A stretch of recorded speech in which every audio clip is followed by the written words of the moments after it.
No hospital ouvi minha esposa dizer: ele merecia descansar. Eu fingindo dormir, ouvindo mentiras. Meu nome é Luciano Miranda. Tenho 65 anos e sempre achei que conhecia minha vida. Achei que conhecia minha família. Achei que conhecia minha esposa. Mas naquela noite fria de junho, dentro de uma UTI no interior de Minas Gerais, descobri que às vezes a gente vive ao lado de estranhos por décadas inteiras. Tudo começou numa tarde de domingo. O céu estava cinzento sobre Três Corações, minha cidade natal. Aquele tipo de tarde em que o vento traz cheiro de chuva, mas a água demora a cair. Eu estava no quintal, podando as roseiras que minha mãe, que Deus a tenha, plantou há mais de 30 anos. Helena, minha esposa, tinha ido visitar uma amiga, ou pelo menos foi isso que ela disse. De repente, senti uma pressão no peito. Não foi dor, não no começo. Foi como se alguém tivesse colocado um peso de 100 quilos em cima do meu coração. Tentei respirar fundo, mas o ar não entrava direito. As pernas ficaram fracas. Segurei no tronco da jabuticabeira velha do quintal e pensei: isso não é normal. Consegui entrar em casa, pegar o telefone e ligar para o seu Antônio, meu vizinho e amigo de 40 anos. A voz dele veio do outro lado preocupada, mas eu mal conseguia falar. Só disse: Antônio, acho que estou passando mal. Preciso de ajuda. Não lembro direito do que aconteceu depois. Sei que o seu Antônio chegou correndo, que chamou a ambulância, que Helena apareceu de algum lugar. Lembro das luzes do hospital, do teto branco passando rápido, de vozes dizendo infarto e precisa estabilizar. Lembro da mão de Helena segurando a minha, mas não lembro do rosto dela. Quando acordei, estava numa cama de UTI. Fios por todo lado, aquele bip constante do monitor cardíaco, cheiro de álcool e remédio no ar. A luz era baixa, aquela luz amarelada de hospital que não é dia nem noite. Tentei mexer a cabeça e uma dor aguda atravessou meu peito. Um enfermeiro apareceu do nada. Me pediu para ficar calmo. Disse que eu tinha sofrido um infarto do miocárdio e que precisava de repouso absoluto. Fiquei ali, olhando para o teto, ouvindo o bip do aparelho. Pensei em tanta coisa. Nos 38 anos de casado com Helena, no Ricardo, nosso filho único que tinha virado advogado em Belo Horizonte. Na fazenda de café que vendi 5 anos atrás, quando a saúde começou a pesar e o corpo já não aguentava mais o trabalho pesado. Pensei em Deus, em como a vida pode mudar num piscar de olhos. Foi na segunda noite de internação que tudo mudou. Eu estava naquele estado entre dormindo e acordado, sabe? Aquele momento em que seu corpo está exausto, mas sua mente continua ligada, processando sons, vozes, movimentos ao redor. Os médicos tinham aumentado a dose dos remédios, e eu flutuava numa espécie de sonolência profunda, mas ainda consciente. Ouvi passos no corredor. Reconheci o som dos sapatos de salto da Helena.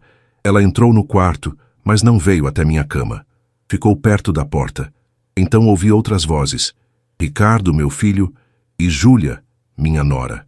A voz da Helena saiu baixa, cuidadosa, como se não quisesse acordar os outros pacientes. Precisamos conversar sobre a situação. Ricardo respondeu, e o tom dele era de cansaço. Mãe, a senhora está segura de que ele não ouve nada? Tenho certeza. Olha o estado dele, Ricardo. Os médicos disseram que ele está sedado, e mesmo que ouça, não vai lembrar de nada. Foi aí que meu coração, já machucado, deu um aperto diferente. A voz da Júlia entrou na conversa, fria, calculista como sempre. Então podemos falar abertamente. Helena, você precisa tomar decisões práticas agora. Não dá para esperar. Eu não mexi um músculo. Não abri os olhos.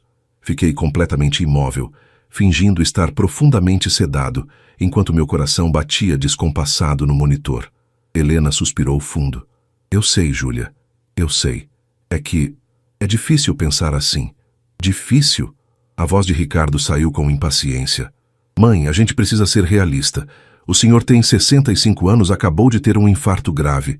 Os médicos não garantem nada. A senhora precisa pensar no futuro. No seu futuro. Minha esposa, a mulher com quem dividi quase 4 décadas de vida, ficou em silêncio por alguns segundos. Depois, com uma voz que eu nunca tinha ouvido antes, ela disse: ele merecia descansar. Já sofreu demais. Trabalhou a vida inteira. Talvez seja a hora dele partir em paz. As palavras caíram como pedras de gelo no meu peito. Júlia completou, pragmática. E a senhora merece viver também, Helena. A casa está no nome dos dois. A poupança está lá, parada. O terreno da antiga fazenda ainda vale alguma coisa. A senhora não pode ficar presa a isso. Presa a isso. Ela estava falando de mim. Eu era isso. Ricardo falou mais baixo, mas ainda dava para ouvir. Mãe, se ele não melhorar nos próximos dias, a senhora vai precisar tomar decisões. E eu estou aqui para ajudar. Como advogado, posso orientar tudo certinho. Procuração, documentos, transferências, tudo dentro da lei. Helena respirou fundo. Não sei se consigo, Ricardo. Claro que consegue, mãe. A voz de Júlia era quase maternal, manipuladora. A gente só está pensando na senhora. E no futuro. Se ele acordar, ótimo. Mas se não acordar, bem, a vida continua. Fiquei ali, imóvel, com o coração despedaçado de uma forma que nenhum infarto poderia causar. Eles continuaram conversando por mais alguns minutos. Falaram sobre contas, sobre a casa, sobre resolver tudo rápido se a situação piorar. Não falaram de mim com carinho. Não falaram com saudade. Falaram como se eu fosse um problema a ser resolvido. Quando eles saíram, fiquei sozinho no escuro do quarto, com apenas o bip do monitor me lembrando que ainda estava vivo. Lágrimas desceram pelo canto dos meus olhos fechados. Naquele momento, percebi que o infarto não tinha sido o pior que aconteceu comigo naquela semana. A pior dor estava começando agora. E por mais que meu corpo estivesse fraco, minha mente nunca esteve tão acordada. Se você está acompanhando essa história e quer saber como Luciano vai reagir a essa descoberta devastadora, deixe nos comentários de onde você está assistindo. E se inscreva no canal para não perder o próximo capítulo, porque o que Luciano descobre a seguir vai mudar tudo. Deus nunca abandona quem busca a verdade, e a verdade, por mais dolorosa que seja, sempre aparece na hora certa. Continuei fingindo dormir e ouvi minha esposa revelar segredos que destroem 38 anos de casamento. Depois daquela primeira noite, tomei uma decisão. Se eles achavam que eu estava inconsciente, sedado, fora da realidade, então era exatamente isso que eu ia deixar parecer. Mantive os olhos fechados. Controlei minha respiração. Fiquei completamente imóvel, mesmo quando as enfermeiras vinham trocar o soro ou verificar os aparelhos. Porque agora eu precisava saber a verdade completa. E a verdade, descobri, só aparece quando as pessoas acham que ninguém está ouvindo. Na manhã seguinte, o sol entrou pela janela da UTI trazendo aquela luz clara do interior de Minas. Ouvi os pássaros cantando lá fora, o som distante de um sino de igreja marcando as 7 horas. A vida seguia normal para todo mundo, menos para mim. Helena chegou cedo. Ouvi ela conversando com o Dr. Cardoso, meu cardiologista e amigo de longa data. A voz dele era calma, profissional. Dona Helena, o quadro do Luciano está estável. O coração respondeu bem à medicação. Se continuar assim, em 2 ou 3 dias podemos transferi-lo para um quarto comum. E quando ele vai acordar completamente, doutor? Ele já está acordando aos poucos. A sedação está sendo reduzida gradualmente.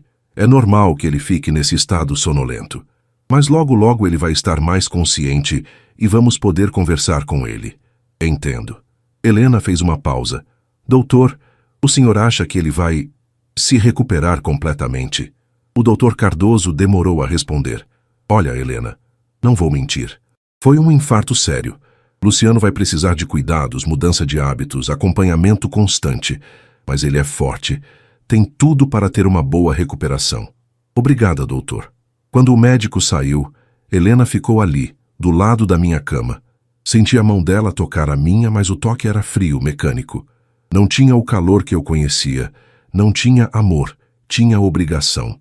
Ela suspirou fundo e sussurrou, pensando que eu não ouvia. Desculpa, Luciano, mas não dá mais. Meu coração apertou. Não dá mais o quê, Helena? Não dá mais fingir. Não dá mais continuar casada comigo? Ela soltou minha mão e saiu do quarto. Durante o dia, várias pessoas passaram. Enfermeiras, médicos, um padre que veio fazer oração pelos pacientes da UTI. Ouvi o seu Antônio conversando com uma enfermeira no corredor, perguntando sobre mim, dizendo que ia rezar. A voz dele estava carregada de preocupação verdadeira. Ele sim se importava. Foi no final da tarde que Ricardo voltou. Dessa vez, sozinho com Helena. Eles se sentaram nas cadeiras plásticas do corredor, bem perto da porta do meu quarto. Dava para ouvir cada palavra. Mãe, a gente precisa ser prático. A voz de Ricardo era baixa, mas firme. Eu tenho dívidas, dívidas grandes. O escritório não está indo bem. Júlia está me pressionando. E a senhora sabe que o pai sempre disse que tudo que ele construiu era para a família. Ricardo, eu não posso simplesmente... Pode sim. Ele fez uma pausa. Mãe, a procuração que a senhora tem, aquela que o pai assinou há 2 anos quando vendeu a fazenda, ainda é válida. A senhora pode movimentar as contas dele. Pode tomar decisões. Meu sangue gelou. Eu tinha mesmo assinado uma procuração para Helena quando vendemos a fazenda. Foi para facilitar a papelada, os trâmites bancários. Nunca imaginei que ela pudesse usar aquilo contra mim. Ricardo, isso é errado. Errado é a gente passar necessidade enquanto tem dinheiro parado no banco. A voz dele ficou mais dura. A senhora acha que ele ia querer ver o próprio filho afundado em dívidas? Acha que ele ia querer que a senhora passasse por dificuldades se algo acontecer com ele? Helena começou a chorar baixinho. Eu não sei o que fazer, filho. Eu não sei, eu sei. Ricardo respirou fundo. Eu já conversei com o gerente do banco. Podemos fazer uma transferência. Nada ilegal. A procuração permite. A senhora move o dinheiro para uma conta conjunta nossa, provisoriamente. Se ele melhorar, a gente devolve. Se ele não melhorar, bem, de qualquer forma o dinheiro fica na família. Eu não acreditava no que estava ouvindo. Meu próprio filho, o menino que criei, que paguei faculdade particular, que ajudei a montar o escritório de advocacia, estava planejando roubar meu dinheiro enquanto eu estava numa cama de hospital. E tem outra coisa, mãe. O que, Ricardo? A voz dele ficou ainda mais baixa. A senhora precisa se livrar daquela situação. Do Osvaldo. O silêncio que veio depois foi pesado, denso como uma tempestade prestes a cair. Osvaldo. Quem era Osvaldo? Ricardo. Não fala dele agora. Tenho que falar, mãe. A voz de Ricardo era dura, acusatória. A senhora acha que eu não sei? Acha que Júlia não desconfiou? Osvaldo ligando na nossa casa, a senhora saindo para visitar amigas 2, 3 vezes por semana? Mãe, eu não sou criança. Meu mundo desabou ali, naquele corredor de hospital. Helena estava me traindo. Não era uma suspeita. Não era imaginação. Era real. E meu próprio filho sabia. Eu não sei o que dizer, Ricardo. A voz dela estava trêmula. Diga que vai terminar com ele. Diga que quando o pai sair daqui, as coisas voltam ao normal. Ou... A voz dele ficou fria. Ou assuma de uma vez e peça a separação. Mas não fica nessa situação, porque vai complicar tudo. Principalmente a questão da herança. Herança. Eles estavam falando da minha herança como se eu já estivesse morto. Helena soluçou. Eu não queria que fosse assim. Eu não planejei isso. Só aconteceu. O Osvaldo me fez sentir viva de novo. Me fez sentir desejada. Cada palavra era uma facada. 38 anos de casamento. 38 anos dividindo a mesma cama, a mesma mesa, a mesma vida. E ela estava me traindo. E se sentindo viva com outro homem. Ricardo suspirou. Olha, mãe, eu não julgo. Casamento é complicado. Mas agora não é hora de sentimentalismo. É hora de decisões práticas. O pai pode não se recuperar bem. Pode ficar dependente. A senhora quer cuidar dele pelos próximos anos ou quer viver sua vida? Não acredito que você está falando isso do seu pai. Estou sendo realista, mãe. E a senhora sabe que eu estou certo. Eles ficaram em silêncio por um tempo. Depois, Ricardo levantou. Pensa no que eu falei. Amanhã vou ao banco com a senhora. Só para ver as possibilidades. Nada definitivo. Só se preparar. Tá bom, Ricardo. Os passos dele se afastaram pelo corredor. Helena ficou mais um tempo ali, chorando baixinho. Depois levantou e entrou no meu quarto. Veio até a minha cama, segurou minha mão de novo. Desculpa, Luciano. A voz dela era um sussurro quebrado. Desculpa por tudo. Mas eu não consigo mais. Não consigo mais viver presa. Não consigo mais fingir que sou feliz. Ela soltou minha mão, pegou a bolsa e saiu. Fiquei sozinho no quarto escuro, com o som do monitor cardíaco ecoando no silêncio. As lágrimas desceram pelo meu rosto, molharam o travesseiro. Tudo que construí, tudo que acreditei. Tudo era mentira. Mas ali, naquele momento de dor profunda, uma coisa começou a nascer dentro de mim. Não era desespero. Não era desistência. Era uma força que eu não sabia que tinha. Era a certeza de que eu não ia deixar me destruírem assim. Eles achavam que eu estava acabado. Achavam que podiam fazer o que quisessem. Mas eu estava ouvindo, estava sabendo e estava guardando cada palavra. E quando chegasse a hora certa, a verdade ia vir à tona, porque Deus vê tudo e nunca abandona quem busca justiça com dignidade. Se você está acompanhando a história de Luciano e quer saber o que ele vai fazer com tudo que descobriu, deixe um comentário e compartilhe essa história. No próximo capítulo, Luciano sai do hospital e começa a investigar sua própria vida. Recebi alta do hospital e voltei para casa. O que encontrei destruiu minhas últimas esperanças. No quarto dia de internação, o Dr. Cardoso entrou no meu quarto com uma expressão satisfeita. Estava acompanhado de mais 2 médicos e uma residente. Luciano, meu amigo. A voz dele era calorosa, genuína. Tenho uma boa notícia. Seus exames melhoraram muito. O coração está respondendo bem. Ainda vai precisar de cuidados, remédios, acompanhamento, mas o pior passou. Vou te dar alta hoje. Abri os olhos devagar, como se estivesse saindo de um sono profundo. Fingi confusão, fraqueza. Deixei minha voz sair rouca, fraca. Alta? Já sim. Você é forte, Luciano. Mais forte do que imaginávamos. O Dr. Cardoso sorriu. Mas em casa você precisa de repouso absoluto, viu? Nada de esforço, nada de preocupação. Sua esposa vai cuidar de você. Sua esposa vai cuidar de você, se ele soubesse. Helena foi chamada. Quando ela entrou no quarto e o médico deu a notícia, vi a expressão dela mudar.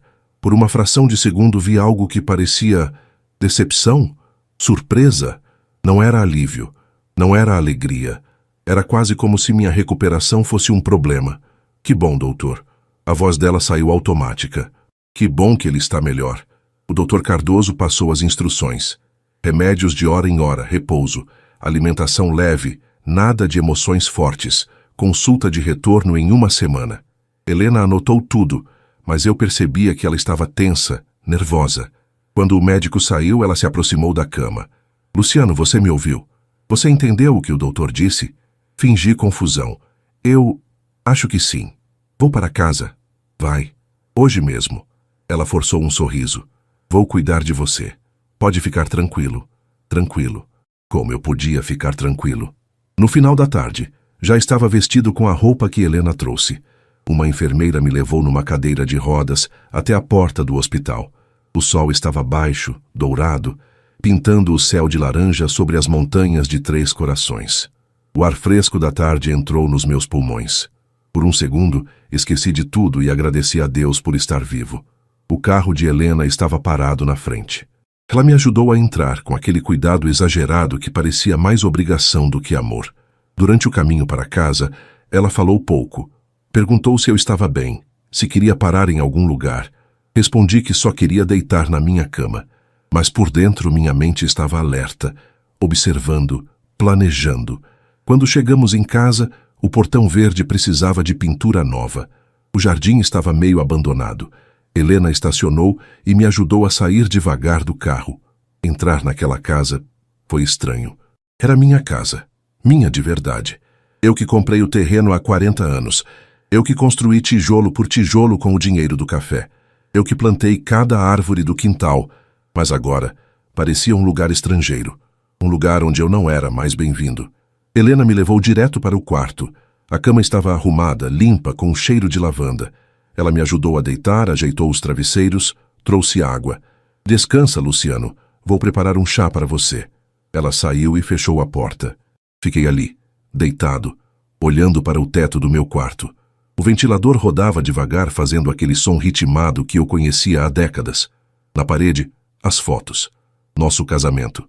Ricardo bebê. A fazenda. Viagens antigas. Uma vida inteira registrada ali. Mas tudo era mentira. Levantei devagar da cama. Meu corpo estava fraco, mas não tanto quanto eu deixava parecer. Fui até a janela e olhei para o quintal. As galinhas ciscavam perto do galinheiro. O cachorro, o Pantera, dormia debaixo da mangueira. Tudo tão normal, tão comum, como se nada tivesse mudado. Mas tudo tinha mudado. Ouvi Helena falando ao telefone na cozinha. A voz estava baixa, mas dava para ouvir alguns pedaços. Ele voltou hoje. Não está tão mal quanto achávamos. Eu sei. Depois a gente conversa melhor. Com quem ela estava falando? Com Osvaldo? O nome doía como uma ferida aberta. Voltei para a cama antes que ela subisse. Nos dias seguintes mantive a farsa. Fingia estar mais fraco do que realmente estava. Pedia ajuda para coisas simples. Deixava Helena me ajudar a levantar, a ir ao banheiro, a tomar banho. Tudo para que ela continuasse achando que eu estava dependente, vulnerável, incapaz de suspeitar de qualquer coisa. Mas enquanto isso, eu observava. Observei que Helena saía todas as terças e quintas à tarde, sempre com a desculpa de ir ao mercado ou visitar alguma amiga. Observei que ela vivia com o celular na mão, digitando mensagens rápidas e apagando conversas. Observei que ela evitava meu olhar, que dormia virada para o outro lado, que falava pouco comigo. Observei que Ricardo ligava todos os dias, sempre perguntando sobre dinheiro, sobre documentos, sobre contas, e observei que ninguém, absolutamente ninguém naquela casa, parecia feliz com minha recuperação. Numa manhã de sábado, Helena disse que ia ao mercado. Colocou uma blusa bonita, se perfumou, pegou a bolsa. Disse que voltava em 2 horas. Esperei ela sair. Esperei o barulho do carro se afastar. Então, levantei da cama. Meu corpo estava mais forte agora. Os remédios estavam fazendo efeito. Eu ainda sentia cansaço, mas não era nada que me impedisse de andar pela própria casa. Fui até o escritório, aquele pequeno cômodo onde eu sempre cuidava da papelada da fazenda, das contas, dos documentos. Estava tudo do mesmo jeito que deixei antes do infarto. Ou quase tudo. Abri a gaveta da escrivaninha. Alguns papéis estavam fora do lugar. Procurei os extratos bancários. Estavam lá. Peguei o mais recente. Meu coração acelerou quando vi os números. 3 transferências, nos últimos 5 dias. Valores altos. Saindo da minha conta poupança para uma conta que eu não conhecia. Helena tinha usado a procuração. Ela tinha mexido no meu dinheiro. Sem me perguntar. Sem me avisar. Enquanto eu estava lutando para sobreviver no hospital, ela estava esvaziando minhas contas. Sentei na cadeira, segurando o papel com as mãos tremendo. Não era ira, era decepção, era dor, era a certeza de que tudo o que vivi foi uma ilusão. Guardei o extrato de volta, deixei tudo como estava.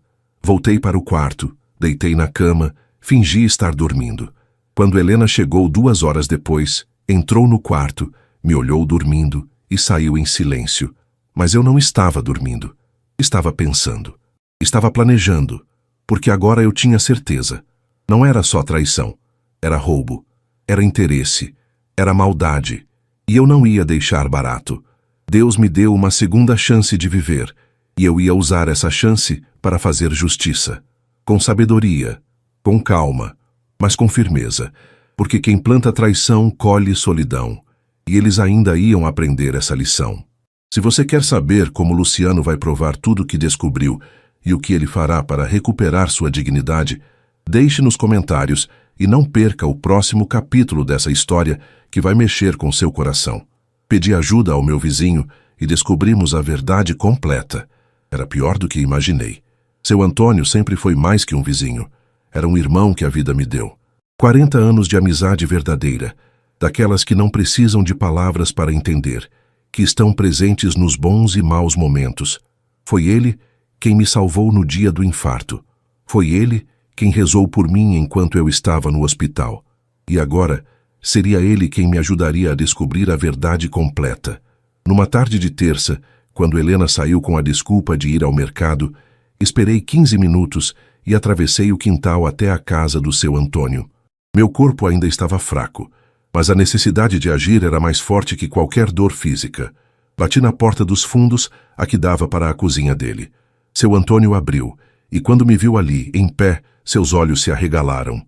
Luciano, o que você está fazendo de pé? Você devia estar de repouso. Antônio, preciso conversar com você. É urgente. Ele me puxou para dentro, me fez sentar na mesa da cozinha, serviu um copo de água. O que aconteceu? Você está pálido. Respirei fundo. Era hora de confiar em alguém. Era hora de dividir esse peso.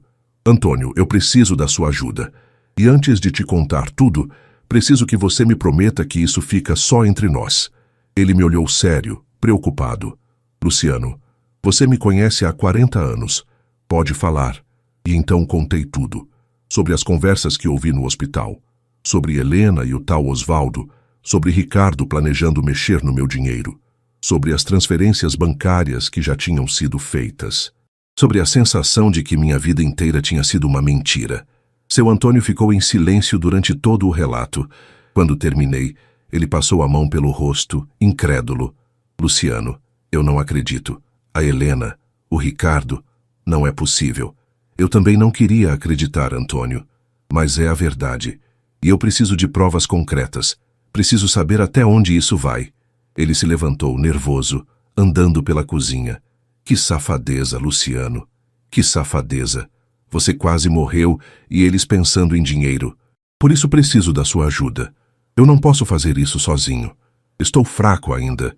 E se eles desconfiarem que eu sei de alguma coisa, vão esconder tudo. Seu Antônio sentou de novo. Me olhou nos olhos. O que você quer que eu faça? Quero que você me ajude a descobrir quem é esse Osvaldo. Quero saber há quanto tempo isso está acontecendo. Quero provas da infidelidade. E quero entender o que Ricardo está fazendo exatamente com meu dinheiro. Ele assentiu devagar. Pode deixar comigo. Eu tenho alguns contatos. Conheço gente que conhece gente. Vamos descobrir. E tem que ser discreto, Antônio. Ninguém pode saber que estou investigando. Pode confiar. Nos dias seguintes, seu Antônio se tornou meu detetive particular. Ele era discreto, inteligente e conhecia metade da cidade. Começou fazendo perguntas casuais aqui e ali, no mercado, na padaria, no posto de gasolina. Três Corações é cidade pequena. Todo mundo conhece todo mundo. E informação circula rápido quando você sabe perguntar do jeito certo. Enquanto isso, eu continuava em casa, fingindo estar fraco, observando Helena. Anotava mentalmente cada saída dela, cada telefonema suspeito, cada comportamento estranho. Numa quinta-feira à tarde, quando Helena saiu de novo, seu Antônio apareceu na minha janela. Fez sinal para eu ir até a cerca que dividia nossos quintais. Fui devagar, como se estivesse apenas tomando um ar. Luciano, descobri quem é o Osvaldo. A voz dele estava baixa, séria. Quem é? Osvaldo Teixeira, tem 50 anos. É vendedor de uma loja de materiais de construção aqui na cidade. Solteiro. Mora sozinho num apartamento perto da rodoviária. Senti o estômago revirar. Então era real. Tinha nome, tinha rosto, tinha endereço. E tem mais. Seu Antônio olhou em volta antes de continuar. Conversei com o Zé Carlos, aquele que trabalha na loja de autopeças na esquina da rodoviária. Ele disse que vê sua esposa visitando o prédio do Osvaldo toda terça e quinta, por volta das 3 da tarde. Fica lá umas 2 horas e sai. 2 horas. Toda terça e quinta. As peças se encaixavam. Os dias que Helena dizia que ia ao mercado. Os dias que ela se perfumava. Os dias que ela saía feliz e voltava diferente. Tem quanto tempo isso? Minha voz saiu rouca. O Zé Carlos disse que já vê ela por lá há uns 6 meses. Talvez mais. 6 meses. Metade de um ano.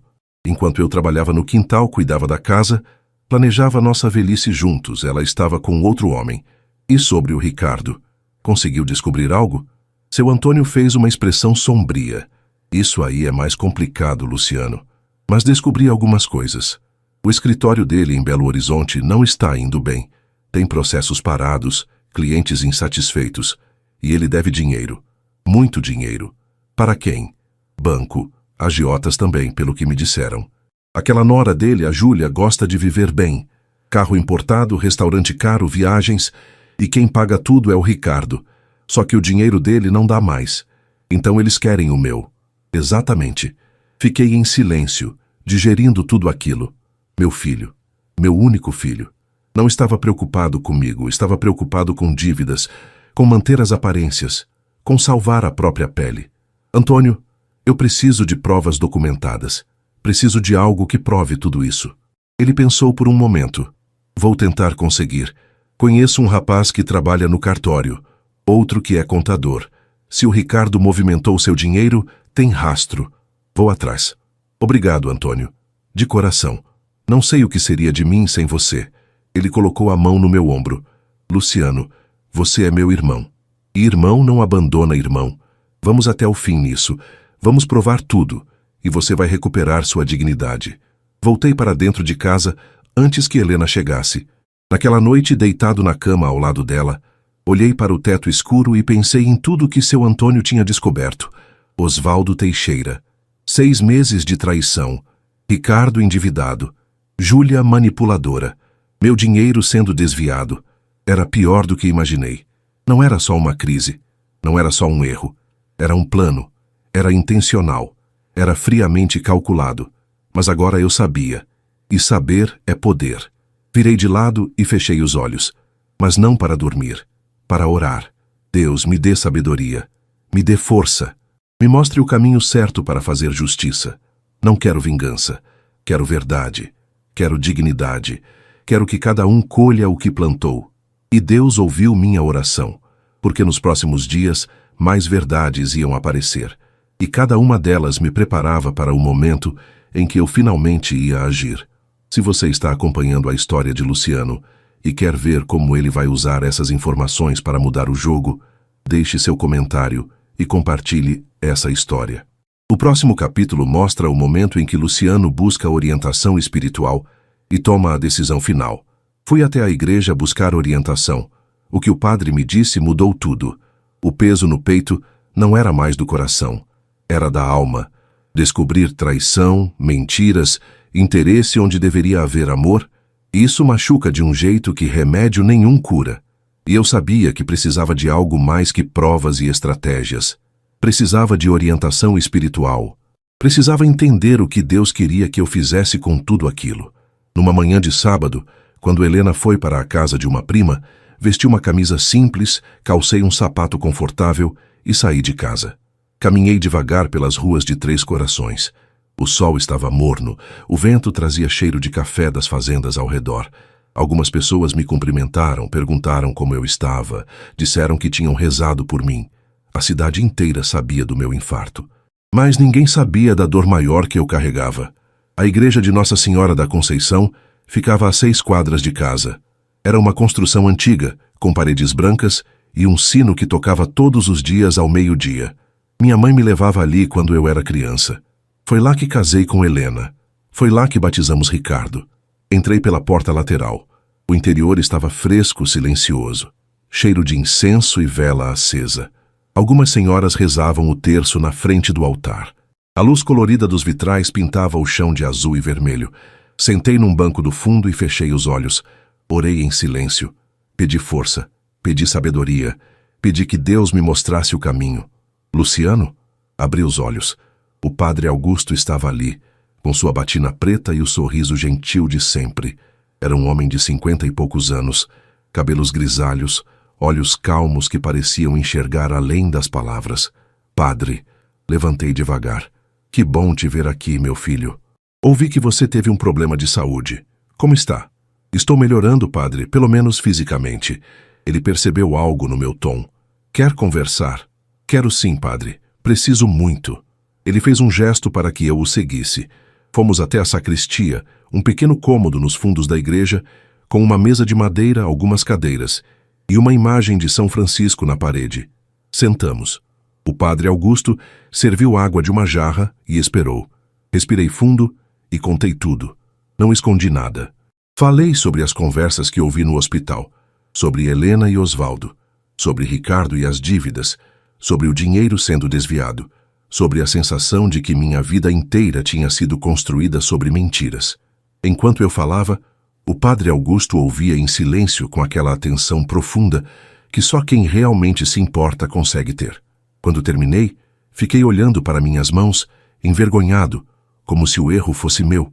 Luciano, olhe para mim. Levantei os olhos. Você não tem culpa de nada do que aconteceu. Entenda isso primeiro. A voz dele era firme, mas cheia de compaixão. A traição não é sua responsabilidade, é escolha de quem traiu. Mas, padre, eu fico pensando, será que falhei como marido? Como pai? Será que se eu tivesse sido diferente? Não. Ele me interrompeu. Não pense assim. Você trabalhou, você amou, você proveu, você foi fiel. Se eles escolheram o caminho da mentira, é porque algo dentro deles estava quebrado. Não em você. Suas palavras trouxeram um alívio que eu não esperava, como se alguém finalmente tivesse tirado um peso das minhas costas. Mas agora, padre, eu não sei o que fazer. Tenho as provas, sei de tudo, mas o que Deus quer que eu faça? Perdoar, ignorar, confrontar, me vingar? O padre Augusto ficou em silêncio por um momento, pensando. Luciano, perdão e justiça não são opostos.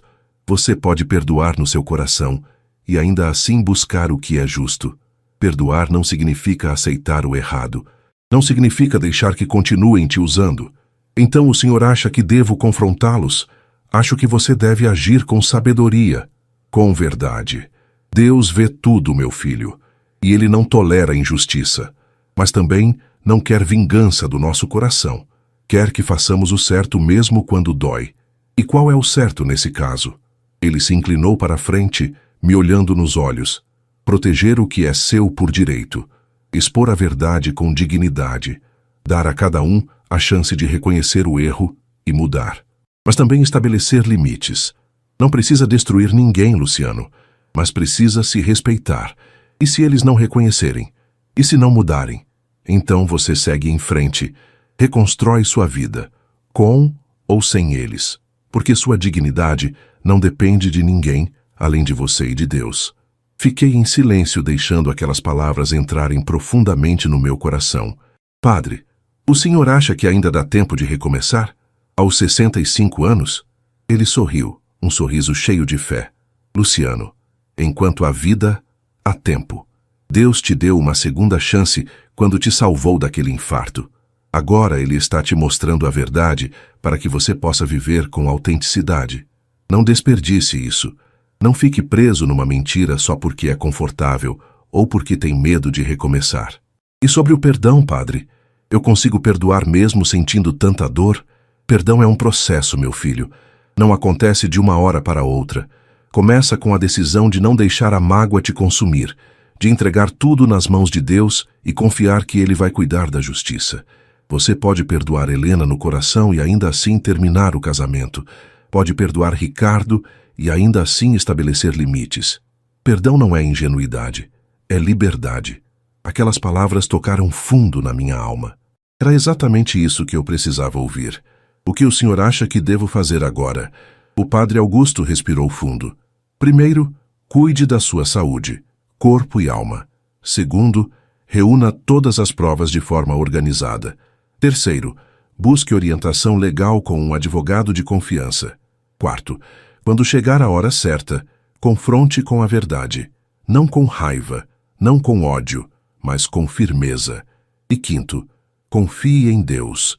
Ele já está abrindo caminhos novos para você. Ele pegou minha mão.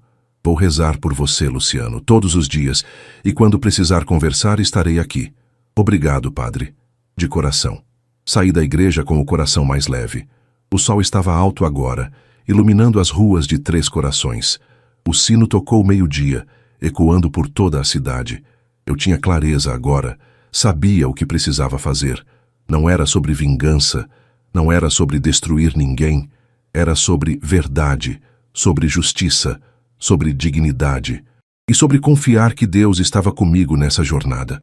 Voltei para casa devagar, observando tudo ao meu redor com olhos novos. As árvores, as casas, as pessoas. A vida era preciosa, curta demais para ser desperdiçada em mentiras, e eu ia viver o resto dos meus dias com verdade, custasse o que custasse, porque quem anda com Deus anda com a cabeça erguida, e eu não ia baixar mais a minha. Se você está acompanhando essa história e quer saber como Luciano vai usar essa orientação espiritual para enfrentar os traidores, deixe seu comentário. No próximo capítulo, todas as peças do quebra-cabeça se encaixam e Luciano prepara o confronto final. Com a ajuda de um advogado, descobri a dimensão real da traição. Foi além do que imaginei. 2 semanas depois da conversa na igreja, seu Antônio bateu na minha janela numa tarde de quarta-feira. O olhar dele estava sério, mas havia uma luz de vitória ali. Luciano, consegui tudo. Vem ver. Atravessei o quintal até a casa dele. Na mesa da cozinha havia uma pasta marrom cheia de papéis. Meu amigo abriu a pasta com cuidado. Isso aqui é ouro, Luciano. Ouro puro. O que você conseguiu? Ele começou a separar os documentos. Primeiro, os extratos bancários completos. Consegui com um conhecido que trabalha no banco. Não foi fácil, mas ele devia um favor para mim. Aqui estão todas as movimentações da sua conta nos últimos 6 meses. Peguei os papéis. Minha mão tremia. Ali estava tudo registrado. 7 transferências, valores altos, todas feitas por Helena usando a procuração, e todas indo para a mesma conta. Para quem é essa conta que recebeu as transferências? Seu Antônio apontou para outro papel. Essa é a parte interessante. A conta está no nome de Ricardo Miranda, seu filho. Senti um aperto no peito. Não era só Helena. Ricardo estava diretamente envolvido. Ele não estava apenas apoiando a mãe, ele estava recebendo meu dinheiro. E tem mais. Seu Antônio pegou outro documento. Aqui, fotocópias de mensagens de WhatsApp. Consegui com o filho do dono da Lan House. Ele é técnico de celular e, bem, digamos que ele tem suas manhas. Como conseguiu as mensagens da Helena?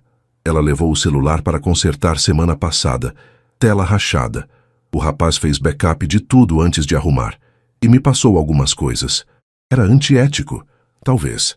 Mas naquela altura eu precisava da verdade. E a verdade estava nesses papéis. Li as mensagens. Era uma conversa entre Helena e Osvaldo. Mensagens de amor. Planos de ficarem juntos quando eu morresse. Osvaldo dizendo que ela merecia ser feliz. Helena dizendo que logo, logo estaria livre. Livre. Ela queria ficar livre de mim. E aqui. Seu Antônio colocou mais um papel na minha frente. Conversa entre Helena e Ricardo. Olha a data. 3 dias depois do seu infarto. Ali com atenção. Helena. Filho, preciso que você me ajude a resolver as coisas enquanto ele está no hospital. Ricardo. Já estou cuidando, mãe. A procuração permite. Vou fazer as transferências hoje, mas precisa ser rápido. Helena. E se ele perguntar depois? Ricardo. Se ele melhorar, a gente diz que foi para proteger o dinheiro, investimento, essas coisas. Se ele não melhorar, bem, não vai poder perguntar. Meu estômago revirou. Eles tinham planejado tudo.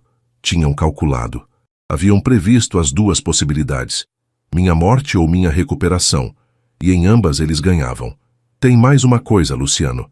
Seu Antônio pegou outro documento. Esse aqui é mais sério. É uma minuta de testamento. Estava na casa da sua nora, Júlia. Um conhecido meu que faz limpeza na casa deles viu e fotografou. O que é? Uma minuta de testamento, no seu nome. Já preenchida, só faltando sua assinatura. Peguei o papel. Era um testamento falso. Ou melhor, um testamento preparado para eu assinar sem saber. Nele, tudo que eu tinha ficaria para Helena em caso de morte, e depois dela, tudo para Ricardo. Nada estava em nome de instituições de caridade que eu sempre quis apoiar. Nada para a igreja. Nada para causas que eu acreditava. Tudo para eles. Eles iam me fazer assinar isso? Provavelmente sim.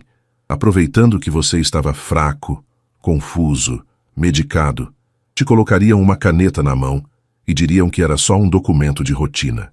Isso é criminoso. É. E é por isso que você precisa de um advogado. Um bom. Alguém que não tenha nada a ver com o Ricardo. Conhece alguém? Seu Antônio assentiu. Conheço. Dr. Renato Farias, advogado em Varginha, especialista em direito de família e sucessões.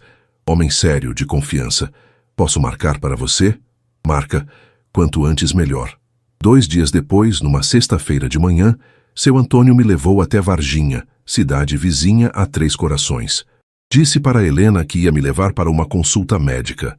Ela nem desconfiou. O escritório do Dr. Renato ficava numa sala ampla, com estantes cheias de livros jurídicos e uma mesa de madeira imponente. Ele era um homem de uns 60 anos, cabelos brancos, óculos de grau, expressão séria, mas gentil. Senhor Luciano, conte-me tudo. Sem pressa. E eu contei. Dessa vez com todos os documentos na mesa. Extratos bancários, mensagens, minuta de testamento, tudo. Doutor. Renato foi examinando cada papel com atenção. De vez em quando anotava algo num bloco. Quando terminei, ele tirou os óculos e me olhou sério. Senhor Luciano, o senhor está sendo vítima de um esquema grave. Isso aqui configura várias coisas. Uso indevido de procuração, apropriação indébita, falsidade ideológica e possivelmente tentativa de estelionato. Se esse testamento fosse assinado sob coação ou aproveitando de sua condição de saúde, seria nulo e ainda poderia gerar processo criminal. Eles podem ser presos, tecnicamente, sim, dependendo de como o senhor quiser proceder. Eu não quero prisão, pelo menos não de cara. Quero justiça. Quero meu dinheiro de volta. Quero que reconheçam o que fizeram. E quero me proteger legalmente. Dr. Renato assentiu. Então vamos fazer o seguinte. Primeiro vou entrar com uma ação para anular essa procuração imediatamente. Segundo, vou bloquear todas as contas para que não haja mais movimentações sem sua autorização expressa. Terceiro, vou notificar Ricardo para devolver os valores transferidos. Quarto, vou iniciar o processo de divórcio baseado em infidelidade comprovada. E quinto, vamos fazer um novo testamento. Esse sim de verdade, com suas vontades reais. Quanto tempo isso leva? Algumas semanas para as medidas iniciais. Mas o importante é que, a partir de agora, o senhor está protegido. Eles não vão conseguir mexer em mais nada. E eles vão saber que fui eu? Vão. Mas nessa altura, senhor. Luciano, o senhor precisa deixar de se esconder. É hora de agir. Ele estava certo, era hora. Saí do escritório do Dr. Renato com uma sensação estranha. Era medo misturado com alívio. Medo do confronto que estava por vir. Alívio por finalmente estar tomando controle da situação. No caminho de volta para Três Corações, seu Antônio dirigia em silêncio. Até que disse, Luciano, você está fazendo a coisa certa. Eu sei, Antônio, mas não é fácil. Nunca é. Mas melhor fazer o certo com dor do que aceitar o errado com comodismo. Quando chegamos em casa, Helena estava na sala assistindo televisão. Me olhou desconfiada. Demorou hoje. A consulta foi demorada. Respondi, mantendo a calma. Ela voltou os olhos para a TV. Subi para o quarto, deitei na cama, olhei para o teto. Em breve, tudo ia explodir. Em breve, a verdade ia vir à tona. Em breve, cada um ia enfrentar as consequências das próprias escolhas. E eu estava pronto, porque Deus estava comigo. E quando Deus está conosco, a verdade sempre prevalece. Se você quer saber como Luciano vai expor toda essa traição e o que acontece quando Helena e Ricardo descobrem que ele sabe de tudo, não perca o próximo capítulo. A verdade está prestes a vir à tona. Fingi uma recaída e os reuni no hospital. Era hora de expor toda a verdade. Dr. Renato tinha me orientado. O confronto precisava ser feito da maneira certa. Com testemunhas, com provas, num ambiente controlado. E com todas as medidas legais já tomadas. Não podia ser na emoção, tinha que ser estratégico. Foi aí que tive uma ideia. E quando contei para o Dr. Cardoso, meu médico e amigo, ele topou me ajudar. Numa tarde de segunda-feira, 3 semanas depois da consulta em Varginha, fingi passar mal em casa. Segurei o peito, gemi de dor, deixei meu corpo desfalecer na cadeira da sala. Helena veio correndo. Luciano, o que foi? O peito. Não consigo respirar. Ela pegou o telefone nervosa e ligou para a ambulância. A voz dela tremia. Não sei se era preocupação genuína ou medo de perder o acesso aos meus bens antes do tempo. A ambulância chegou rápido. Os paramédicos me colocaram na maca, mediram pressão, fizeram perguntas. Eu respondia com dificuldade, ofegante, mantendo a farsa. No hospital, o Dr. Cardoso me esperava. Ele sabia de tudo. Eu tinha contado para ele dias antes, mostrado as provas, pedido sua ajuda. E ele, indignado com a situação, aceitou participar do plano. Luciano, vamos fazer alguns exames. A voz dele era profissional, convincente. Helena, a senhora pode aguardar na sala de espera? Doutor, é grave? Vamos avaliar. Mas é melhor chamar a família, pelo sim, pelo não. O rosto de Helena ficou pálido. Fui levado para um quarto reservado. Não era UTI dessa vez. Era um quarto particular, espaçoso, com uma mesa grande e cadeiras suficientes, perfeito para o que eu planejava. Dr. Cardoso fechou a porta e me olhou. Tem certeza disso, Luciano? Tenho. É agora ou nunca. Ele assentiu. Então vamos em frente. Já avisei a equipe. Todos sabem que é uma situação delicada. Helena ligou para Ricardo. Menos de 1 hora depois, ele chegou ao hospital com Júlia. Estavam nervosos, apressados. Dr. Renato, meu advogado, também chegou. Discretamente. Entrou pela porta lateral direto para o meu quarto, trazendo uma pasta com todos os documentos. Seu Antônio estava lá também, não como protagonista, mas como testemunha, como irmão, como apoio. E o padre Augusto veio, com sua batina preta e seu rosário, para dar suporte espiritual e também servir como testemunha moral do que ia acontecer. Tudo pronto, todos no lugar. Dr. Cardoso foi até a sala de espera. Família Miranda? Podem vir comigo, por favor. Helena, Ricardo e Júlia entraram no quarto. Esperavam me ver debilitado, conectado em aparelhos, talvez inconsciente, mas me viram sentado na cama, lúcido, com o olhar firme. A expressão de confusão deles foi instantânea. Luciano? Helena deu um passo à frente. O que está acontecendo? O doutor disse que você passou mal. Sentei melhor na cama, respirei fundo. Senta, Helena, vocês também, Ricardo, Júlia, precisamos conversar. Eles se entreolharam, desconfiados, mas sentaram nas cadeiras ao redor da cama. Doutor. Cardoso ficou encostado na parede, de braços cruzados. Dr. Renato abriu a pasta. Seu Antônio e o padre Augusto ficaram perto da porta. Pai, o que é isso tudo? Ricardo olhou ao redor, percebendo que algo estava errado. Olhei nos olhos dele, nos olhos de Helena, nos olhos de Júlia. Isso é o momento da verdade. Silêncio. Nas últimas semanas, continuei, descobri muitas coisas. Coisas que vocês acharam que eu nunca ia saber. Coisas que vocês planejaram fazer enquanto eu lutava pela minha vida. Luciano, do que você está falando? Helena tentou parecer confusa, mas a voz tremeu. Estou falando de traição, Helena. Estou falando de roubo. Estou falando de um plano para me tirar tudo enquanto eu estava vulnerável. Peguei o primeiro documento da pasta que Dr. Renato me passou. Estou falando dessas transferências bancárias. 7 ao todo. Valores altos, feitas sem meu conhecimento, usando uma procuração que eu dei de boa fé. Transferências para a conta do nosso filho. Coloquei os extratos na mesa. Ricardo ficou vermelho. Pai, eu posso explicar. Pode? Então explica por que você recebeu meu dinheiro sem me perguntar. Explica por que você e sua mãe planejaram isso enquanto eu estava numa cama de hospital. Minha voz estava calma, mas firme. Sem gritos, sem desespero. Apenas verdade. Peguei outro documento. Estou falando dessas mensagens entre você e Helena. Planejando o que fazer se eu morresse. Planejando o que fazer se eu sobrevivesse. Como se eu fosse apenas um obstáculo. Coloquei as mensagens impressas na mesa. Helena começou a chorar. Luciano, você não entende. Entendo sim. Peguei mais papéis. Entendo que você está tendo um caso com Oswaldo Teixeira há 6 meses. Que você ia visitá-lo toda terça e quinta. Que você disse para ele que logo estaria livre para ficarem juntos. O silêncio no quarto era ensurdecedor. Júlia estava branca. Ricardo olhava para o chão. Helena chorava. E por último, peguei a minuta de testamento falso. Estou falando desse testamento que vocês prepararam para eu assinar sem saber, para garantir que tudo ficasse para vocês. Coloquei o papel na mesa com força. Pai, Ricardo tentou falar, mas não encontrou palavras. Você o quê, Ricardo? Você que sempre foi meu orgulho.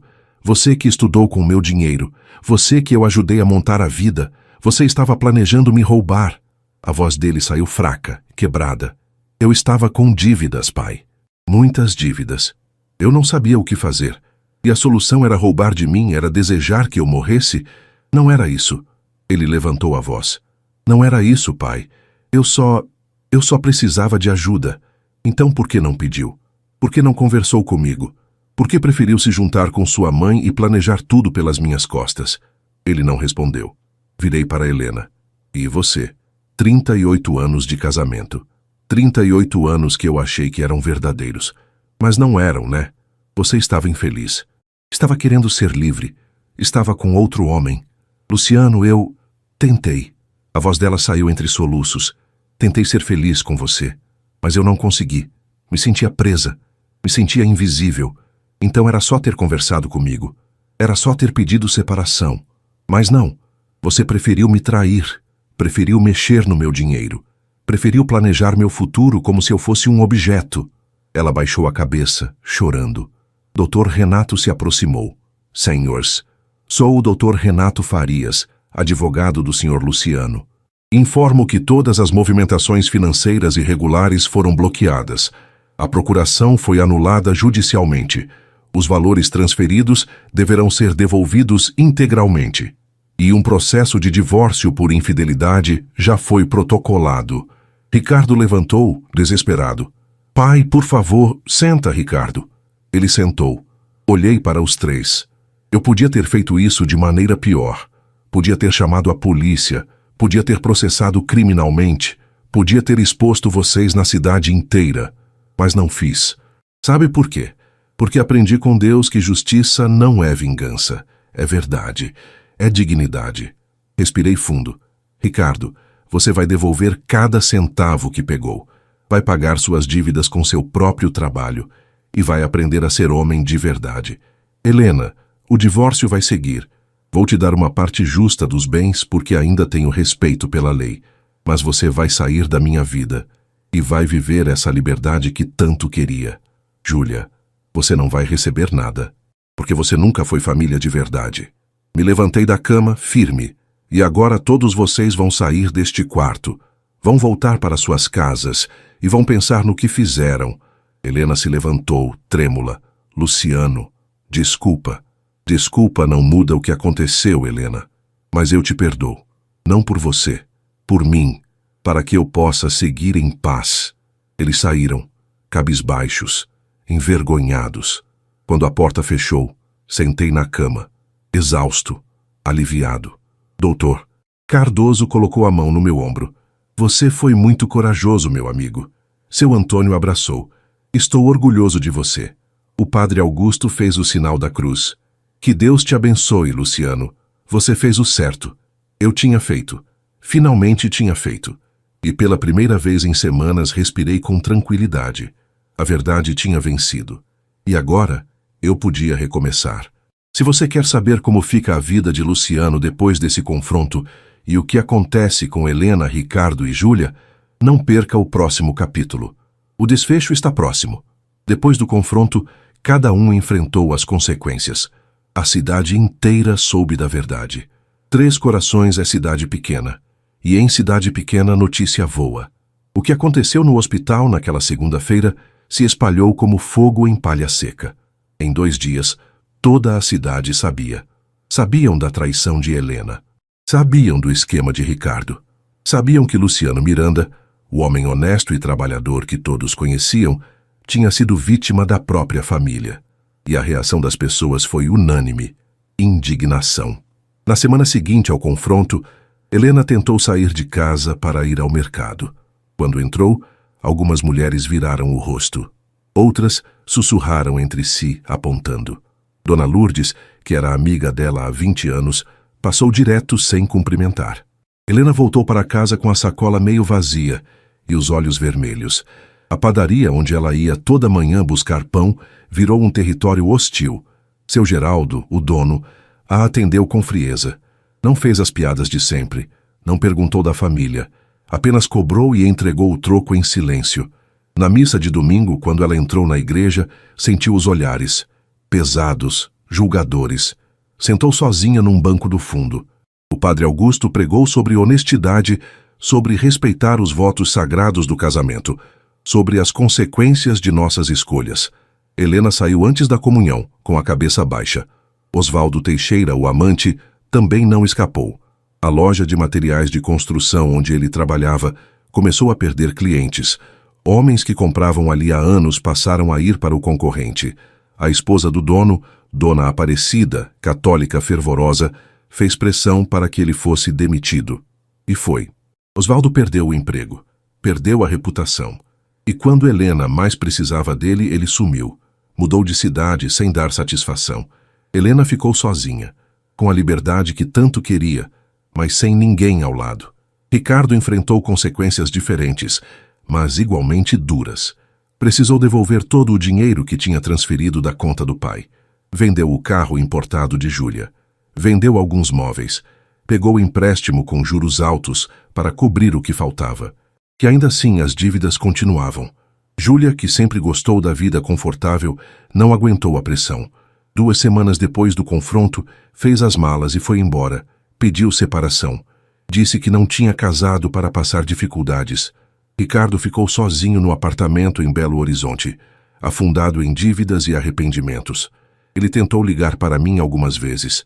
Deixou mensagens pedindo desculpas, dizendo que estava arrependido, que tinha errado, que queria uma chance de consertar as coisas. Eu ouvi as mensagens, mas não respondi. Ainda não, não por vingança, mas porque algumas feridas precisam de tempo para cicatrizar, e porque Ricardo precisava aprender que ações têm consequências, que não basta pedir desculpas. É preciso mudar de verdade. Enquanto isso, minha vida tomava um rumo diferente. O divórcio foi oficializado em 3 meses. Dr. Renato conduziu tudo de forma rápida e eficiente. Helena ficou com metade do valor da casa, como manda a lei. Ficou com o carro dela. Ficou com uma parte da poupança. Justo, mas não generoso. Ela saiu da casa onde vivemos por décadas e foi morar num apartamento pequeno no centro da cidade, sozinha, com a liberdade que queria, mas também com a solidão que plantou. Eu fiquei com a casa, com o quintal que cuidei por anos, com as roseiras da minha mãe, com as jabuticabeiras, com o Pantera, meu cachorro fiel, e fiquei com a paz de ter feito a coisa certa. Dr. Renato também ajudou a refazer meu testamento. Dessa vez, do jeito que eu realmente queria. Parte dos bens para instituições de caridade, parte para a igreja, parte para um fundo que ajudaria jovens de famílias humildes a estudar, e uma parte pequena mas justa ficaria para Ricardo. Não porque ele merecia, mas porque eu ainda tinha esperança de que um dia ele seria um homem melhor. Minha saúde melhorou. Segui à risca as orientações do doutor Cardoso. Remédios no horário, alimentação saudável, caminhadas leves pela manhã. Evitei estresse, e meu coração, que quase parou, voltou a bater forte. Seu Antônio continuou sendo meu irmão de todas as horas. Tomávamos café juntos toda manhã. Conversávamos sobre a vida, sobre Deus, sobre futebol, sobre as pequenas coisas que fazem a vida valer a pena. O padre Augusto vinha me visitar uma vez por semana. Conversávamos sobre perdão, sobre recomeço, sobre fé. Ele me ajudou a processar tudo o que aconteceu, a não carregar amargura, a confiar que Deus tinha um propósito em tudo aquilo. E tinha, porque foi justamente na igreja, numa missa de domingo, que conheci Dona Célia. Ela era viúva, tinha 62 anos, cabelos grisalhos presos num coque simples, sorriso gentil, olhos claros que brilhavam quando falava de Deus. Nos conhecemos no café comunitário depois da missa. Ela estava ajudando a servir bolo. Eu estava ajudando a arrumar as cadeiras. Trocamos algumas palavras. Ela perguntou como eu estava. Eu disse que estava bem, graças a Deus. E algo naquela conversa simples me tocou. Não era paixão, não era urgência. Era uma conexão tranquila, verdadeira. Como encontrar alguém que fala a mesma língua da sua alma? Começamos a conversar mais. Depois das missas, no grupo de oração, nos eventos da igreja. Célia tinha uma história parecida com a minha. Tinha sido casada por 40 anos. Amou de verdade. Mas o marido tinha falecido 3 anos atrás, vítima de câncer. Ela cuidou dele até o último dia, com amor, com dedicação. E agora, ela também estava recomeçando, aprendendo a viver sozinha, mas aberta para o que Deus colocasse no caminho. Levei meses para ter coragem de convidá-la para tomar um café fora da igreja. Quando finalmente convidei, ela sorriu e aceitou. Fomos numa padaria simples, no centro da cidade. Pedimos café com leite e pão de queijo. Conversamos por 2 horas. Sobre a vida, sobre perdas, sobre fé, sobre esperança. E no final, quando nos despedimos, ela segurou minha mão e disse: Luciano, Deus está escrevendo uma história nova na sua vida. Não tenha medo de virar a página. Aquelas palavras ficaram comigo, porque era verdade. Deus estava escrevendo uma história nova, e eu estava deixando. Na cidade, as pessoas começaram a me ver de forma diferente, não como a vítima coitada, mas como o homem que teve coragem de buscar a verdade, o homem que não se deixou destruir, o homem que escolheu a dignidade. Seu João da oficina mecânica me parou na rua um dia. Luciano, queria te dizer que você deu uma lição de vida para muita gente aqui. A forma como você lidou com tudo foi de homem de verdade. Dona Maria, da farmácia, me abraçou quando fui buscar remédios. Que Deus te abençoe, Luciano. Você merece toda a felicidade do mundo. E o mais incrível, comecei a receber mensagens de pessoas que eu nem conhecia direito. Gente que tinha passado por situações parecidas. Gente que se inspirou na minha história para buscar sua própria justiça, para não aceitar traição, para não viver em mentiras. Percebi então que minha dor não tinha sido em vão. Tinha um propósito, tinha um significado maior. E enquanto Helena colhia solidão, enquanto Ricardo colhia consequências, enquanto Júlia colhia abandono, eu estava colhendo paz. Porque quem planta verdade, colhe dignidade. Quem planta justiça, colhe respeito. E quem confia em Deus, nunca fica desamparado. A vida estava recomeçando, e dessa vez com alicerces verdadeiros. Se você quer saber o desfecho final dessa história e como Luciano encontra a verdadeira felicidade, não perca o próximo capítulo. O melhor ainda está por vir. Ricardo bateu na minha porta pedindo perdão. O que fiz foi o mais difícil da minha vida. 6 meses tinham passado desde o confronto no hospital. 6 meses em que minha vida se reconstruiu, tijolo por tijolo, oração por oração. Eu e Dona Célia estávamos nos conhecendo melhor. Nada apressado, nada forçado. Apenas 2 corações maduros aprendendo a confiar de novo. Tomávamos café depois da missa. Caminhávamos pela praça nas tardes de sol. Conversávamos sobre tudo e sobre nada. Ela me fazia rir. Me fazia lembrar que ainda havia beleza no mundo. Me fazia sentir que recomeçar não era trair o passado, era honrar o presente que Deus me deu. Minha saúde estava ótima, o coração forte, a pressão controlada. Doutor Cardoso tinha dito na última consulta: Luciano, você está melhor agora do que estava antes do infarto. Parece até que renasceu. E era verdade. Eu tinha renascido. Mas ainda havia uma ferida que não tinha cicatrizado completamente. Ricardo, meu filho, ele tinha mandado algumas mensagens nos primeiros meses, pedindo desculpas, dizendo que estava trabalhando para pagar as dívidas, que tinha entendido o erro, que queria uma chance. Eu li todas, mas não respondi. Não porque não me importava, mas porque sabia que perdão verdadeiro não é barato, não é rápido, não é superficial. Até que numa tarde de sábado, 6 meses depois de tudo, ouvi uma batida na porta. Abri. Era Ricardo. Mas não era o Ricardo que eu conhecia. Não era o advogado bem vestido, confiante, cheio de certezas. Era um homem quebrado, magro, com olheiras profundas, roupa simples, cabelo desgrenhado. Pai. A voz dele saiu rouca, emocionada. Fiquei parado ali, na porta, sem saber o que fazer. Posso entrar? Ele perguntou com os olhos marejados. Respirei fundo. Dei um passo para o lado. Pode. Ele entrou devagar, como se estivesse pisando em terreno sagrado. Olhou ao redor. A casa estava diferente. Mais limpa, mais organizada. Sem a presença de Helena. Sem a tensão de antes. Sentamos na sala. O silêncio era pesado. Ricardo olhou para as próprias mãos. Pai, eu sei que não mereço estar aqui. Sei que não mereço seu tempo, mas precisava vir. Precisava te ver. Precisava te dizer que sinto muito. Fiquei em silêncio, apenas ouvindo. Sinto muito por tudo, por ter duvidado de você, por ter colocado dinheiro acima da nossa relação, por ter te tratado como um obstáculo. A voz dele quebrou.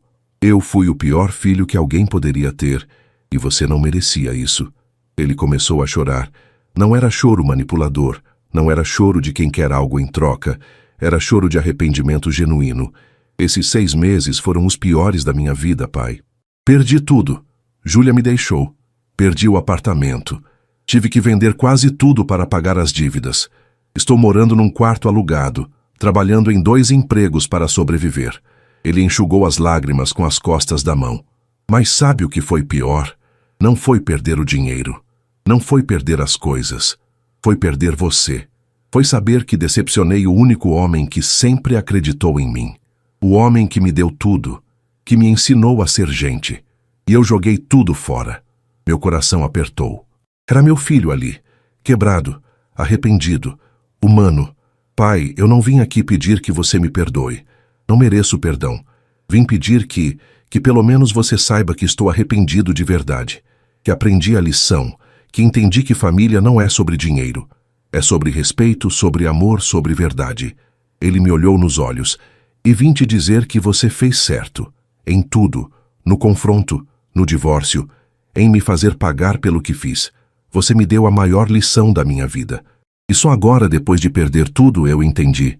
Fiquei em silêncio por um longo tempo, só olhando para ele. Então, respirei fundo. Ricardo, você me machucou profundamente, não só pelo dinheiro, mas pela traição, pela falta de respeito, por ter desejado que eu morresse para facilitar sua vida. Ele baixou a cabeça envergonhado. Mas, continuei, também aprendi algo nesses meses. Aprendi que perdão não é esquecer, não é fingir que nada aconteceu. Perdão é escolher não deixar a mágoa te consumir. É entregar nas mãos de Deus e confiar que Ele vai cuidar. Ricardo levantou os olhos esperançoso. Eu te perdoo, filho. As lágrimas voltaram a descer pelo rosto dele. Não porque você merece, mas porque eu mereço viver em paz. E porque ainda acredito que você pode se tornar um homem melhor. Pai, ele tentou falar, mas a emoção não deixou. Mas, levantei a mão. Perdão não significa que tudo volta a ser como antes. Não significa que vou esquecer. Significa que estou te dando uma chance de reconstruir. Devagar, com verdade, com respeito. Ele assentiu, enxugando as lágrimas. Vou fazer por merecer, pai. Juro que vou. Levantei da cadeira, fui até ele e coloquei a mão no seu ombro. Ricardo, eu te amo. Sempre vou te amar. Você é meu filho. Mas amor também é sobre limites. É sobre consequências. É sobre crescimento. Ele me abraçou. E pela primeira vez em meses, senti que talvez, só talvez, meu filho estivesse de volta. Não o Ricardo de antes, mas um Ricardo novo, melhor. Nos dias seguintes, Ricardo começou a me visitar de vez em quando. Sempre respeitoso, sempre humilde, nunca pedindo nada, apenas querendo estar presente. Contei para Célia sobre a visita dele. Ela sorriu. Luciano, perdão é uma das coisas mais difíceis que existe, mas também é uma das mais libertadoras. Ela estava certa. Perdoar Ricardo não foi fácil, mas foi necessário. Não por ele, por mim. Porque carregar rancor é como carregar uma pedra pesada no peito. Cansa, machuca, impede de caminhar. E eu queria caminhar, queria viver, queria aproveitar essa segunda chance que Deus me deu. Numa tarde de domingo, depois da missa, Célia e eu estávamos caminhando pela praça. O sol estava morno, as crianças brincavam, o cheiro de pipoca vinha de um carrinho na esquina. Luciano, posso te perguntar uma coisa? Pode. Você já pensou em recomeçar de verdade? Ela me olhou com aqueles olhos claros, gentis. Como assim? Em ter alguém ao seu lado. Em não viver sozinho. Em construir algo novo. Meu coração acelerou. Célia, eu estou pensando nisso, mas tenho medo de errar de novo. Ela segurou minha mão. Luciano, o erro não foi amar. O erro foi escolher quem não te valorizava, mas agora você está diferente, mais sábio, mais cuidadoso. E eu também estou aqui, não com pressa, não com expectativas irreais, mas com vontade de construir algo verdadeiro. Olhei para ela e vi verdade, vi sinceridade, vi uma companheira de verdade. Célia, eu gostaria muito disso, de construir algo novo, com você. Ela sorriu. E o sorriso dela iluminou meu dia inteiro. Ainda não era um novo casamento. Ainda não era uma decisão definitiva.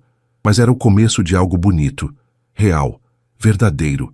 E enquanto eu reconstruía minha vida, enquanto aprendia a perdoar, enquanto me abria para o amor de novo, percebi algo. Deus nunca me abandonou. Nem no hospital, nem na traição, nem na dor. Ele esteve lá o tempo todo, preparando meu coração para esse recomeço. E agora, aos 65 anos, eu estava vivendo a melhor fase da minha vida. Se você quer saber o desfecho final dessa história e ver como Luciano encontra a paz completa, não perca o último capítulo. A conclusão vai tocar seu coração. Um ano depois, na varanda da minha casa, entendi que Deus nunca me abandonou. Hoje faz exatamente um ano desde aquele confronto no hospital. Um ano desde o dia em que expus todas as mentiras. Um ano desde que escolhi a verdade, mesmo quando doía. Estou sentado na varanda da minha casa, a mesma casa que construí tijolo por tijolo, mas que agora parece diferente, mais leve, mais verdadeira. Ao meu lado, Célia toma café e lê o jornal da manhã. O sol está nascendo sobre as montanhas de Três Corações, pintando o céu de laranja e rosa. O Pantera, meu cachorro, dorme aos meus pés. As galinhas ciscam no quintal. As roseiras da minha mãe estão floridas, perfumando o ar. Tudo tão simples, tão comum, mas ao mesmo tempo tão precioso. Olho para Célia e penso, isso é amor de verdade. Não é paixão louca, não é fogo que queima rápido. É companheirismo, é respeito. É construir junto todos os dias, com paciência e verdade. Casamos há 3 meses. Foi uma cerimônia simples, na igreja de Nossa Senhora da Conceição. O padre Augusto celebrou. Seu Antônio foi meu padrinho. Alguns amigos verdadeiros estavam lá. E Ricardo também estava. Sim, Ricardo, meu filho mudou. De verdade, não foi da noite para o dia. Foi um processo longo, doloroso, mas genuíno. Ele trabalhou duro para pagar todas as dívidas. Conseguiu se reerguer profissionalmente. Abriu um pequeno escritório aqui em Três Corações, atendendo gente simples, cobrando preços justos. Ele me visita toda semana, traz pão da padaria, ajuda a consertar o que está quebrado no quintal, conversa sobre a vida e, mais importante, aprendeu a ouvir. Não voltamos a ser o que éramos antes, porque o que éramos antes era construído sobre uma ilusão. Agora construímos algo novo, mais sólido, mais verdadeiro, baseado em respeito mútuo. E Helena também mudou, de um jeito diferente.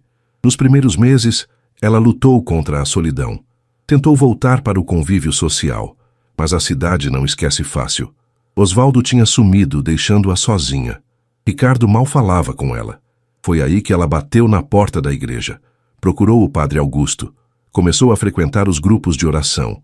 Começou a fazer trabalho voluntário. Nos encontramos algumas vezes. Na rua, no mercado, na igreja. No começo era estranho, constrangedor.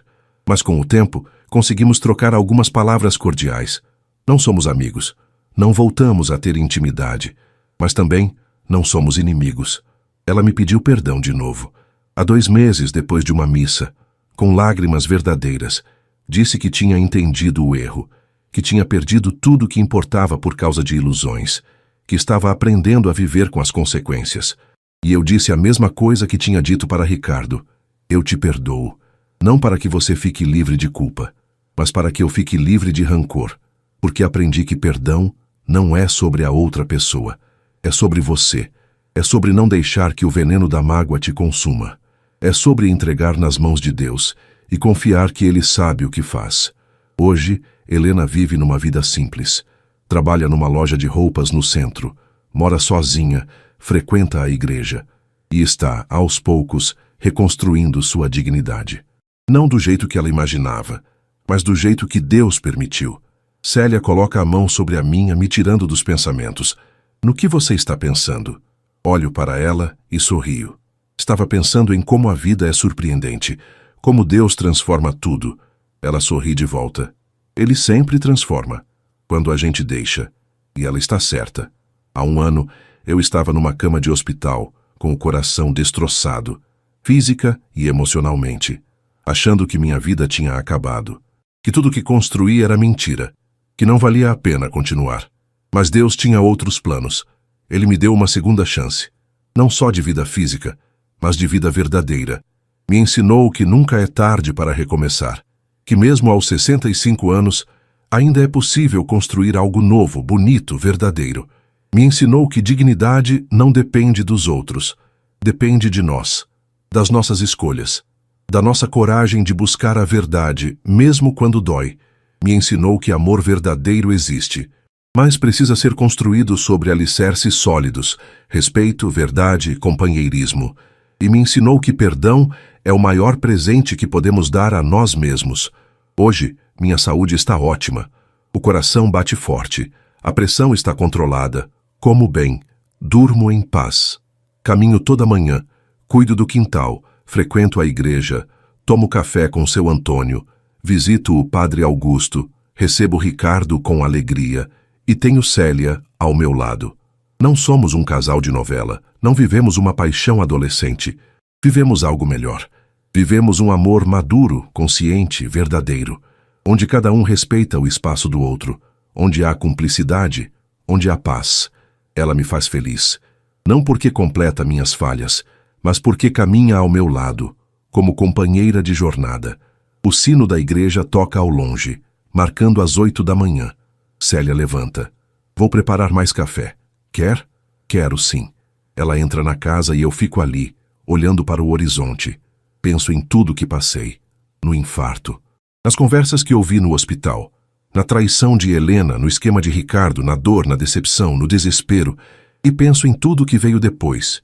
No seu Antônio me ajudando, no padre Augusto me orientando, no doutor Renato me defendendo, no confronto, na justiça, no perdão, no recomeço.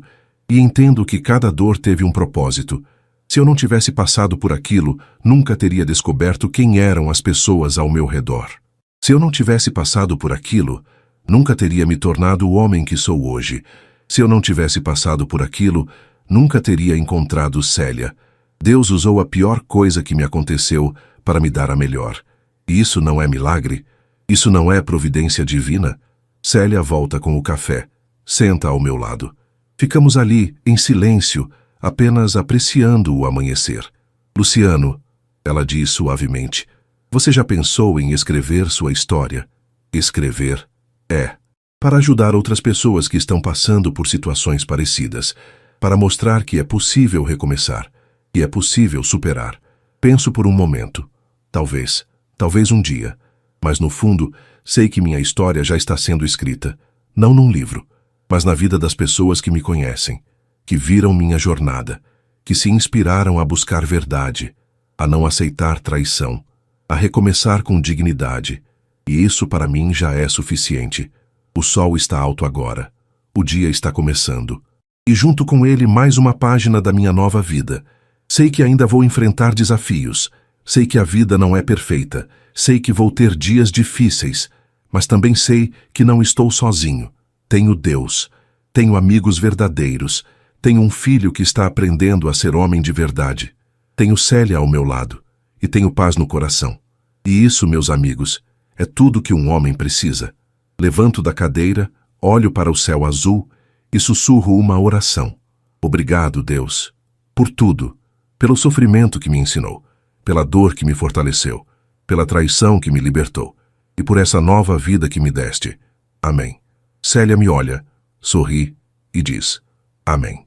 E seguimos, juntos, com fé, com esperança, com dignidade, porque quem anda com Deus nunca anda sozinho, porque quem planta a verdade colhe paz, porque nunca é tarde para recomeçar, e porque no final o amor verdadeiro sempre vence. Femasti Bilkinerser Tiamossa. Mensagem final. Se você chegou até aqui, quero agradecer por ter acompanhado a história de Luciano Miranda. Uma história de dor, mas também de superação. De traição, mas também de perdão. De desespero, mas também de esperança. Se você está passando por algo parecido, saiba, você não está sozinho. Deus vê tudo, e Ele tem um plano para a sua vida. Confie, busque a verdade, tenha coragem. E nunca deixe de acreditar que é possível recomeçar. Deixe nos comentários sua cidade, seu estado, e se essa história tocou seu coração de alguma forma. E se inscreva no canal para mais histórias que vão te inspirar, te fortalecer e te lembrar de que, com Deus, tudo é possível. Que Deus abençoe você e sua família. Até a próxima história.